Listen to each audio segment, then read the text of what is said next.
صبح سے ہی کئی فون آ چکے تھے اور اب سمجھ نہیں آ رہی تھی کسے پہلے ڈیل کیا جائے۔ شمع کے والد نے ایک قومی اخبار میں لڑکی کے رشتے کا اشتہار دیا تھا جس میں اس نے لکھا تھا کہ ایک اچھے کاروباری خاندان سے تعلق رکھنے والی انتہائی نیک اور پاک باز لڑکی، سفید رنگ، لمبا قد، خوش باش، صوم و صلات کی پابند، اعلیٰ تعلیم یافتہ، کنواری دوشیزہ کے لیے رشتہ چاہیے۔ لڑکے کے لیے خاندان اور عمر کی کوئی قید نہیں، دوسری شادی کرنے والے اور رنڈوے بھی رجوع کر سکتے ہیں۔ اشتہار کے نیچے گھر کا فون نمبر دیا تھا۔ 2 کنال کا یہ فرنشڈ گھر ابھی کوئی 1 ہفتہ قبل ہی انہوں نے کرایہ پر لیا تھا۔ فون کی گھنٹی بجتے ہی شمع کا والد بولا کہ ایک اور شکار آیا۔ شمع کی ماں تو اسے ڈیل کر، کیونکہ میں تو صبح سے 3 امیدواروں کو ڈیل کر چکا ہوں۔ ماں بولی کہ میں بھی تو 4 کو ڈیل کر چکی ہوں اور اب مجھ سے کوئی بات نہیں ہو سکتی۔ ماں نے کہا کہ شمع تو خود ہی بڑی بہن بن کر بات کر لے۔ شمع نے آگے بڑھ کر فون اٹھا لیا اور بڑی مترنم آواز میں بولی، ہیلو۔ جب کافی دیر ہو گئی تو شمع کی ماں نے کہا کہ کیا اب تو اس سے رشتہ پکا کر کے چھوڑے گی؟ شمع نے ریسور پر ہاتھ رکھ کر کہا کہ وہ تو ٹائم مانگ رہا ہے کہ میرے بیٹے نے اسی ماہ کے آخر میں 3 ماہ کے لیے یورپ چلے جانا ہے اور میں چاہتا ہے کہ یورپ جانے سے پہلے ہی رشتے کی بات ہو جائے۔ اچھا، اسے اتوار کا ٹائم دے دو۔ اتوار کو تو پہلے ہی 2 امیدواروں کو ٹائم دے چکے ہیں۔ اچھا چل پیر کا دن دے دے، مگر پیر کا دن تو بہاول نگر والوں کو وقت دے چکے ہیں۔ منگل کو ہمیں خود چچا کی طرف جانا ہے جو اپنے بیٹے کی 4تھی مرتبہ شادی کر رہا تھا۔ اچھا چل بدھ کا وقت دے دے، بدھ تی کم سدھ۔ شمع نے کہا کہ اب بدھ کو آ جائیں۔ شمع اصل میں بھائی پھیروں کے قریبی گاہے کی رہنے والی تھی، یہ کنواری بھی نہیں تھی۔ اس کی پہلے بھی 3 مرتبہ شادی ہو چکی تھی، مگر تھی وہ بہت حسین اور خوبصورت، پتہ ہی نہیں چلتا تھا کہ وہ شادی شدہ ہے یا کنواری۔ بڑے بڑے دھوکہ کھا جاتے تھے۔ شمع اصل میں نوسربازوں کی فیملی سے تعلق رکھتی تھی۔ اس کا بھائی، باپ، ماں اور دیگر خاندان کے لوگ نوسرباز تھے۔ اگر یہ کہا جائے کہ اس خاندان کا کاروبار ہی نوسربازی کرنا ہے تو کچھ غلط نہیں ہوگا۔ نوسربازوں کو ٹھگ بھی کہا جاتا ہے۔ ان لوگوں میں یہ کمال ہوتا ہے کہ ان کے ہاتھوں لوٹے جانے والے لوگ اپنی رضامندی سے ہی لٹتے ہیں۔ دوسرے الفاظ میں انہیں بعد میں پتہ چلتا ہے کہ وہ لٹ چکے ہیں۔ ٹھگ نوسرباز انتہائی چاپلوس اور گفتگو کے ماہر ہوتے ہیں۔ انہیں چور، ڈاکویا رہزن نہیں کہا جا سکتا۔ یہ نہ تو چوروں کی طرح رات کو چوری کرتے ہیں اور نہ ہی ڈاکو نہ آراہزنوں کی طرح لوگوں کو لوٹتے ہیں، بلکہ یہ انتہائی دیدہ دلیری کے ساتھ اپنے کیے گئے شکار کے ساتھ ہنسی خوشی باتیں کرتے ہیں، کھاتے پیتے ہیں اور اسے لوٹ کر چلے جاتے ہیں۔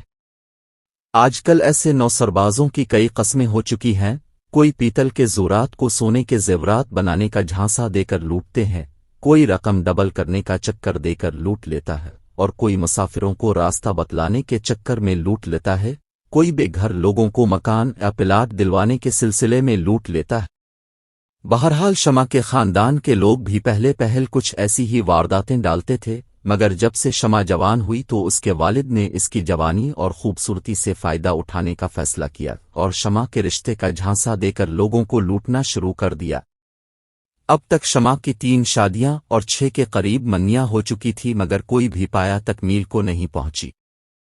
دراصل ان کا طرز عمل یہ تھا کہ مالدار پارٹیاں دیکھ کر رشتہ طے کرتے، منگنی اور دیگر رسومات کے نام پر لاکھوں کے تحفے تحائف سمیٹتے، حق مہر، زیورات نام کراتے، شادی کے فوری بعد فتنہ و فساد برپا کرتے اور طلاق لے لیتے۔ یہ لوگ پہلے اپنے گاہے آگاہے کے قریبی علاقوں تک ہی محدود تھے، مگر جب گجراوالا کا ایک پہلوان نما تاجر جو پنکھوں کا کاروبار کرتا تھا اور اس کی پہلی بیوی فوت چکی تھی اور وہ دوسری شادی کا خواہشمند تھا، شمع کے خاندان کا شکار بنا تو انہیں اس واردات میں بہت زیادہ سونے کے زیورات، تحفے تحائف اور نقد رقم ہاتھ لگی تو انہوں نے یہی کام شروع کر دیا۔ اب انہوں نے ایک نئی واردات کے لیے لاہور کے علاقے جوہر ٹان میں یہ مکان لیا ہے۔ اصل میں ہمارے شادیوں کے مسائل بہت بڑھ چکے ہیں۔ لڑکوں بالخصوص لڑکیوں کے لیے موزوں رشتوں کا نہ ملنا آج ہر گھر کا مسئلہ بن چکا ہے۔ اکثر گھر اوہے میں شادی کے قابل لڑکوں کی موجودگی کے باوجود ان کی شادی میں تاخیر صرف اس وجہ سے ہو جاتی ہے کہ گھر میں ابھی بہنیں موجود ہیں۔ بہنیں چاہے چھوٹی ہی کیوں نہ ہوں، ان کی عمر نکل جانے کے خوف سے بڑے بھائیوں کی شادی اکثر غیر معینہ مدت کے لیے ملتوی کر دی جاتی ہے۔ اگرچہ دیکھا جائے تو یہ سوچ کچھ ایسی غلط بھی نہیں، کیونکہ لڑکوں کے نسبت لڑکیوں کی شادی کا معاملہ اپنے ہاتھ میں نہیں ہوتا، لیکن جب معاشرے کی اکثریت یہی روش اختیار کر لیتی ہے تو لڑکیوں کے لیے دستیاب رشتوں کی تعداد خود بخود کم ہو جاتی ہے، اس لیے کہ ہر شخص اپنی بہن بیٹی کی شادی کے لیے تو تیار ہے، مگر دوسروں کی بیٹیوں کو اپنے گھر لانے کے لیے آمادہ نہیں۔ آخر کار وہی مشکل سامنے آ جاتی ہے جس سے لوگ بچنا چاہتے ہیں، یعنی لڑکیوں کی عمر گزر جاتی ہے۔ پھر فریقین کے مطالبے بھی اتنے زیادہ ہوتے ہیں کہ لوگ شادی کو ملتوی کر دیتے ہیں۔ ذات پات، برادری، قومیت اور زبان وغیرہ کے مسائل بھی شادیوں میں دیری کا سبب بنتے ہیں۔ پھر ہمارے معاشرے میں لڑکیوں کے حوالے سے بہت سے غلط تصورات پائے جاتے ہیں، خصوصاً ملازمت پیشہ لڑکیوں کے حوالے سے۔ اس وجہ سے بھی شادیاں نہیں ہوتی۔ شادیوں میں تاخیر کی ایک اور اہم وجہ اخلاقی اقدار کا زوال ہے، جبکہ نفسیاتی، معاشی، معاشرتی اور سماجی مسائل علیحدہ سے ہیں۔ پھر سب سے اہم ایک اور بات ہے، وہ ہے خوب سے خوب تر کی تلاش۔ لڑکی والے بھی اور لڑکے والے بھی یہی کرتے ہیں۔ دولت اور عمارت کی طلب میں ہر کوئی ہی سرکردہ نظر آتا ہے۔ ظاہری شان و شوکت اور بڑے مکانات، چاہے وہ کرائے پر ہی ہو، دیکھ کر ہی لڑکے اور لڑکی والے ایک دوسرے پر یقین کر لیتے ہیں، جبکہ ماضی کی طرح خاندان، حسب و نسب، تحقیق اور نیک نامی کی بنیاد پر کوئی تحقیق نہیں کرتا، بلکہ موبائل فون یا انٹرنیٹ پر ہی تصویر دیکھ کر ہاں کر دی جاتی ہے، چاہے وہ تصویر کسی اور کی ہو۔ پھر بیرون ملک لے جانے کا جھانسا بھی دیا جاتا ہے، جبکہ ایک لڑکی دکھا کر دوسری بھی بیاہ دی جاتی۔ چنانچہ ایسے میں نوسربازوں کی چاندی ہو گئی ہے، جبکہ بعض نوسربازوں نے کچھ رقم حصے کے عوض ماں، بیوی اور بیٹی بن کر خاندان بنایا ہوتا ہے، اور مل کر اس انداز میں واردات ڈالتے ہیں کہ پڑھے لکھے لوگ بھی بے وقوف بن جاتے ہیں، اور بعد میں یہ اپنے اپنے طے شدہ حصے کی رقم لے کر جگہ چھوڑ دیتے ہیں اور نئے شکار کی تلاش شروع کر دیتے ہیں۔ یہ نوسرباز خاندان کبھی لڑکا دکھا کر لڑکی والوں کو لوٹ لیتے ہیں اور کبھی لڑکی دکھا کر لڑکے والوں کو لوٹ لیتے ہیں۔